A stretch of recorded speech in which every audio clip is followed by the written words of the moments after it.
What is going on, y'all? It is the Caveman back at it again with another video, and I have lacked horribly this week. I've been slacking. I can't even lie. I was originally going to skip Tuesday. That was my plan. I was gonna make a video Wednesday, and I just didn't. I don't have any good reason for it. And then Thursday, yesterday, I was just flat out busy. So I've been just kind of lacking. I could have definitely made a video on Wednesday, but I just didn't. I don't have a good reason. I was just lacking. I've been a little busier this week. The weather is extremely nice outside, but nevertheless, we're back at it. We got more videos coming. I'm going to try and continue another daily upload streak going through the weekend. Hopefully, I'll be able to maintain that as long as I don't get too busy, but there really aren't too many topics to be talking about right now, but I think I have a couple ideas that can help me maintain a daily upload streak for just a little bit longer throughout the weekend. But just like I plugged in my last video, Mott's applesauce, the 4-year-old snack for, kids without teeth. Gotta break it open. You gotta drink this shit up. This shit is busting. This shit good. I'm not sponsored by Mott's. Maybe one day, but Mott's applesauce, this shit goes hard. You can't go wrong with your Mott's. So anyway, let's hop into the topic of today's video. I've been meaning to talk about the Deshaun Watson situation for a while now, but I've been kind of waiting to see how it plays out so I can make somewhat of an educated opinion of my own. I haven't even talked about or commented on anything that has to do with Deshaun Watson ever since he requested a trade, and that was a while ago now. Like, that was way before any of the allegations even came out, and I have not addressed anything to do with Deshaun Watson ever since then, and he's been headlining news pages for freaking months now. This entire offseason, Deshaun Watson has been the #1 story of the NFL. Of course, it's started with Cal McNair and Deshaun Watson going back and forth because they were disagreeing about the new head coach situation. Obviously, Bill O'Brien was fired. Deshaun Watson hated that guy. They fired him. Obviously, he was no good for the Texans franchise. He set them back about 15 years with the shit he screwed up. And then Cal McNair told Deshaun Watson that he would be involved in the hiring process of a new coach. Deshaun Watson was left out of said hiring process, and then he was mad at Cal McNair for that. That created beef. That created a rift. Then Deshaun Watson was like, you know what? I want out of here. He requested a trade, and everybody was talking about where will Deshaun Watson go? Will he get traded? What will his price be? Etc. Etc. Then the Matthew Stafford, Jared Goff trade happened, and then everybody's like, okay, wait, if Matthew Stafford is worth as much as the freaking Rams just paid for him, how much is Deshaun Watson going to be worth? It's going to be just a stupid, ridiculous amount. Who's going to pay that much for Deshaun Watson? Nobody's going to pay that much. And then the conversation became, will he even get traded at all? Will Deshaun Watson be able to get out of the trap that is Houston? Will they even trade him? And if they don't trade him, will he hold out into the 2021 season? So that has all happened up to this point. Deshaun Watson, like I said, has been headlining the news ever since day one of the offseason, and then it just all kind of fell apart. He's still been headlining news stories, but just for the complete wrong reason. Football has become the last priority of his up to this point. Now he is, in hot water. He's in some shit right now. So as I said, Deshaun Watson's football career became his last priority when Instagram attorney Tony Busby took to Instagram to say that he has some clients that are massage therapists that said that they were sexually assaulted and sexually harassed by Deshaun Watson. And this blew everybody away because nobody has taken Deshaun Watson as any kind of a bad guy. He's always had a reputation of being a stand-up, classy, extremely nice guy. This blew everybody by, and everybody was like, holy shit, how could this be possible? And even people weren't even believing this Tony Busby guy because it was so random. Deshaun Watson has one of the best reputations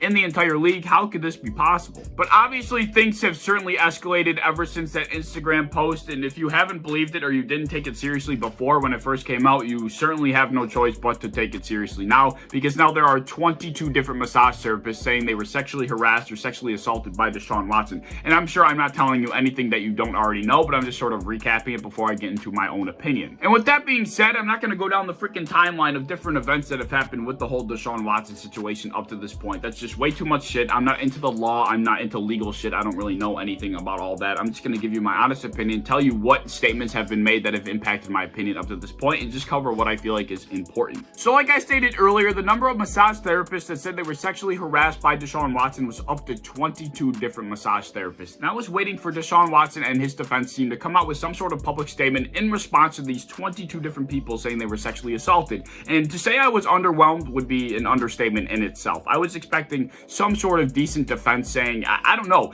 what I was expecting, but as just a normal human being on on the outside, reading his defense to these allegations was pretty underwhelming. And that's when I realized, okay, Deshaun is probably in the shit here. So long story short, Deshaun Watson and his defense team came up with a response that said, okay, look, we have 18 other massage therapists that are willing to defend Deshaun Watson, that they never had a negative experience with Deshaun. So how could these 22 say that they had a bad experience if we have 18 here that said that they never had a bad experience at all? That's pretty much what their defense said. And when you read it at first, you're probably like, okay, that makes sense. And then you kind of read it a couple of times over and you're like, okay, that's actually a really bad original defense statement to be making. Like when he first made that statement, or when that defense team first, released that public statement as their official defense statement, that was when I was like, oh my God. And I saw somebody in the replies of one of the tweets talking about the defense, and they pretty much summed up how I felt about it in a single tweet. And he said, not sure how this helps. Does a murderer get to present people he didn't murder to be character witnesses for him? Of course not. And that's pretty much what this is. I mean, you could use this in any kind of scenario. It's like if you're in the lunchroom in 8th grade and you throw an apple at your friend, and then you go to the office after they snitched on you and said, look, there were 7 other friends at the table that I didn't throw an apple at. So how could I have thrown the apple at that one person? Shit just does not work like that. That's just not how the world works. One does not go with the other. It just doesn't make sense, if you catch what I'm saying. And in the second part of that tweet, he also mentioned that, 22 plus 18 massage therapists makes 40 massage therapists. How many different massage therapists does Deshaun Watson need to be seeing? That is a crazy amount of massage therapists. And I don't understand how you could possibly need that many different massage therapists. That's a little interesting to me. That's probably a little weird. That's a little bit of a red flag. 40, that's a little extreme no matter who you are. I think that's just common sense. Shortly after the defense statement, one of the massage therapists came out and spoke publicly, and they were just talking about how they had such a bad experience and how they were deceived into thinking Deshaun Watson was a nice guy, and she has to go to therapy and all this shit because she's so screwed up from what Deshaun Watson did. That was really hard to watch. I know you can probably go find it on Twitter somewhere, but that was the first massage therapist that came out and spoke publicly. And not too long after that, Deshaun Watson had his endorsement deal suspended by Dr. Dre and Nike. I'm pretty sure there was some other big name in there as well, but he had a bunch of endorsement deals suspended as well. So they were even like, okay, we got to pull the plug on this guy because we're disturbed. We can't have our name attached to this guy. He's a predator. We can't be associated with this guy until his name is pretty much clear. There were also some text message and DM leaks that came out about the Deshaun Watson situation, and some people were saying they incriminated Watson and some people were saying they defended Watson. And I wasn't really sure how to personally take those text messages. I wasn't really sure how I felt about it. I was kind of indifferent, so I just kind of left it out of how I was determining my opinion. So the latest update on this entire situation is that Deshaun Watson's defense attorney said, look, Tony Busby, I want all 22 of these massage therapists to come public and, reveal their name and tell their story because this is getting a little sketchy. And he's pretty much saying that Tony Busby is pretty much making this up to enrich his own public profile, and he's pretty much trying to smear Deshaun Watson's name to help him enhance his self. And the judge pretty much agreed with Deshaun Watson's attorney in a sense. He didn't say you need to have all 22 come out publicly, but he told Tony Busby you need to have at least 12 of these massage therapists come out publicly. And Tony Busby said, no problem, I have up to 9, I only need 3 more. So this really isn't I don't think this is a hoax, all right? I mean, I think the only angle that Deshaun and his defense team have at this point is taking the angle that Tony Busby is pretty much just trying to smear Deshaun Watson's name and that he's pretty much lying. But, beside for that angle, I don't know what other angle that Deshaun has at this point, and it doesn't seem like that angle is going to work. So that is where we currently stand with the entire situation up to this point. I'm sure something else will come out when I'm editing this video, and I'll be pretty salty about it, but it is what it is. That is where we currently stand, and I honestly do not know whether or not I think he's guilty. I don't think it's looking good for him, but I'm not going to sit here and say, yeah, he's absolutely guilty, because in this country, obviously, it's innocent before proven guilty,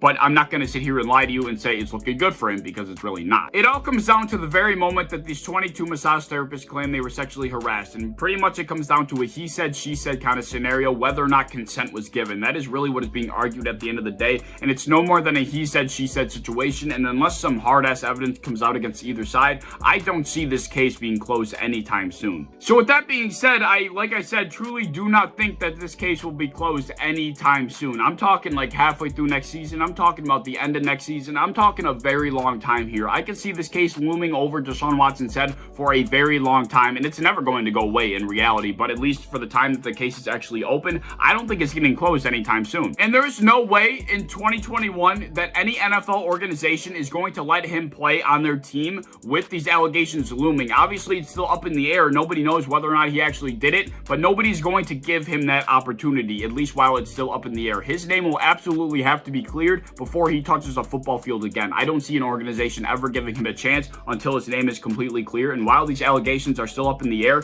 I don't think he gets a chance to play until they're gone. So the big question that this entire video was about is, do I think Deshaun Watson is going to play next season? And my flat out answer is no. I do not think he's going to play in 2021. I don't know about 2022, 2023. I don't know if he's ever going to get the opportunity again. I can't speak that far into the future, but I know as of right now, I truly do not think he will get the chance to play on a football team in 2021. But anyways, I want to know what you guys think of the entire situation. Do you think he's guilty? Do you think he'll play next season? Any other general thoughts you may have, leave them down in the comments below. I slacked pretty bad this week, and no more slacking. I'm going to have daily uploads throughout the weekend, so I hope you stick around for that. But if you enjoyed the video, and I hope you did, please like, subscribe, do all the fun stuff. If you want to hit the bell to be notified when I upload, I would appreciate that. If you want to go over to Twitter, follow me over there. I would appreciate that as well. And I hope to see you in the next one. Peace.